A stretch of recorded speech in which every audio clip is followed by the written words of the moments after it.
Hello everyone and welcome to another Sims 4 speed build. Today we are returning to the Wild West and we're building an Outlaw's dugout. And I say it, we're returning to the Wild West because in the past we had a two-part speed build series where we built an entire Wild West town. It was all contained within one lot, but it was huge. It had a saloon, a hotel and bathhouse, a sheriff's office with jailhouse, a carpenter shop, a barber shop, a general store, and a restaurant. So yeah, it was a lot. At the time, we built it in Strangerville, which I love Strangerville, but it just kind of stuck out like a sore thumb there a bit because Strangerville is very modern and you got all those like modern amenities and cars driving by and it just kind of throws it off a little bit. And now we have not only horses, but with the horse ranch expansion, we have a new world of Chestnut Ridge. And Chestnut Ridge is just, this is the world for a Wild West town. It's way bigger, it's really open, and then there's not as much of those like modern things around. There still are, but it's a little bit more believable that this would be a Wild West town. So that got me really excited and wanting to build more with this series. And I mean, I did. I wanted to after that initial really big build, but I'm like, where am I gonna put the lots in Strangerville? It's just gonna look weird. And I wish I could have just like delete everything in the world. It's like all the modern stuff. And then, yeah, unfortunately we don't have that ability to make our own worlds yet, but I feel like this is going to be really close to being able to do that.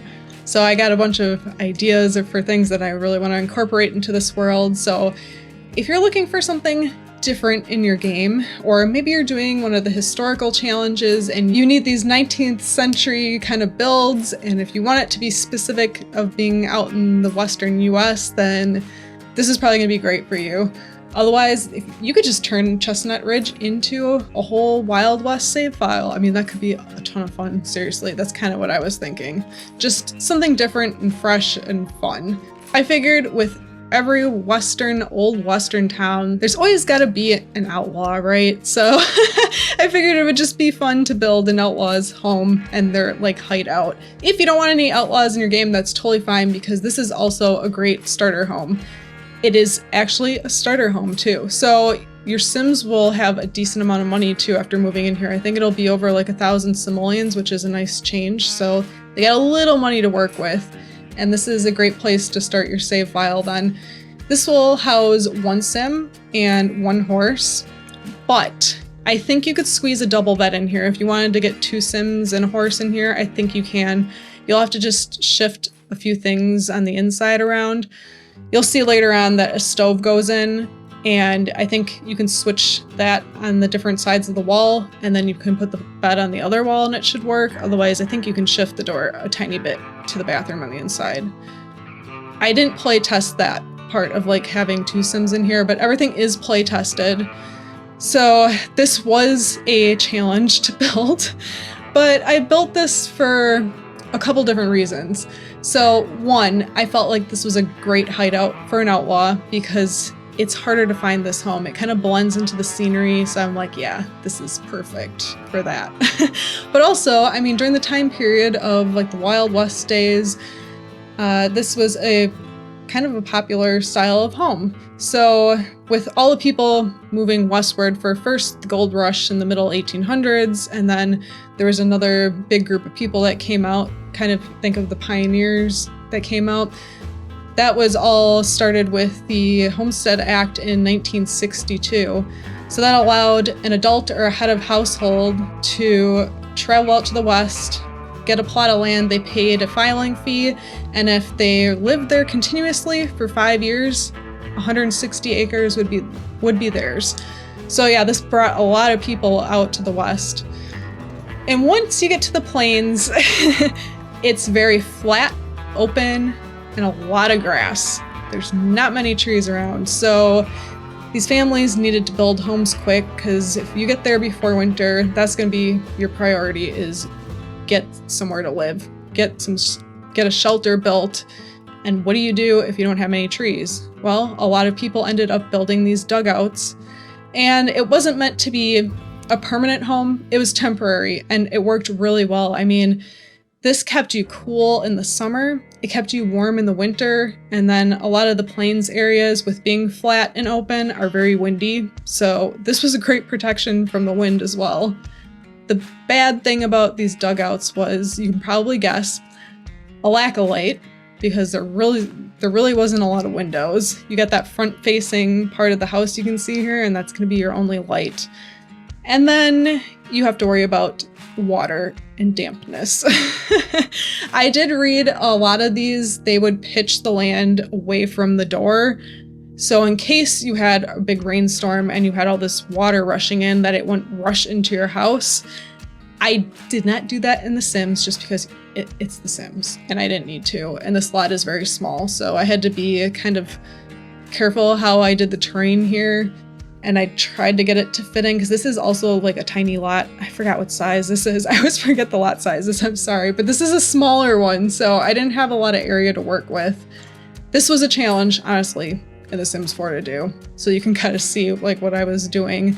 I added in some roofs just because I cannot get the ground come all the way up to the house, which I don't understand why. And I did like some off camera just beforehand, because I'm like, how is this gonna work? I was kind of like trying out bringing up like a basement, and like, no, just for some reason the ground will not come all the way up to the house. So I had to use some roofs, which it worked because it kind of blended in a little bit with the ground. I was able to extend that flat roof out, and that kind of covered one of those problematic areas. So I did as good as I could with what the game allowed me to do. And I think it turned out pretty decent. And I mean, I added in some of those like stone walls to fill the gap. And then also, this build is completely play tested. So your sim can actually go up on the roof.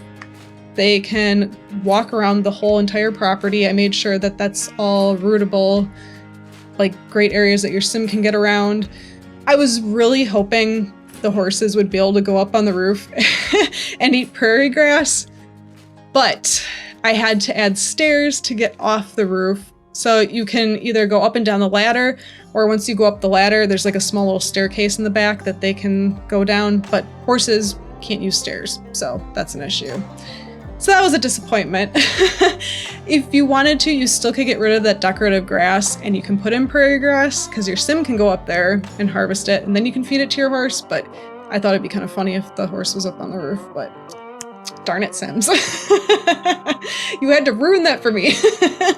On the inside, I kept the inside very basic. Oh, and as well, I have to mention, this is an off-the-grid lot, so we're trying to keep this historically accurate as much as possible, although that's what I'm going to talk about a little bit on the inside. It's not completely historically accurate because we have a bathroom. I debated this for a while. I'm like, do I put a bathroom in or not? Because you could put a bush outside and your Sims can use that. But I'm like, you know what? For gameplay reasons, I think most of you that download this lot will want a bathroom. But if you want to play more historically accurate, you can remove the bathroom. You could put the bush outside. And then if you put the other lot that I did in the past into the game, make your Sims go to the bathhouse to have to bathe. So that just, it could be kind of fun. It's just a little bit more challenges added in. And you can add other challenges into the lot if you want to do the, I forget the one that comes with cottage living, where you have to have all the ingredients to cook with. That could be a lot of fun. I didn't do that. I didn't want to make it too hard, but yeah, we got to make sure that this place is running only on candles and firelight. You may have also noticed that I had to sneak in a little bit of some details into this build to make it seem like it's an outlaw's home.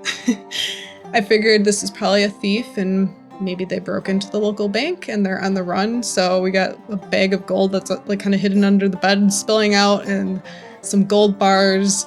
And I did playtest stuff, so I had to kind of slightly move those gold bars around because the sim didn't want to sit on the bed, but they would sleep in it. So now everything functions. So like I said, everything's playtested, everything's gonna work just fine, so woohoo.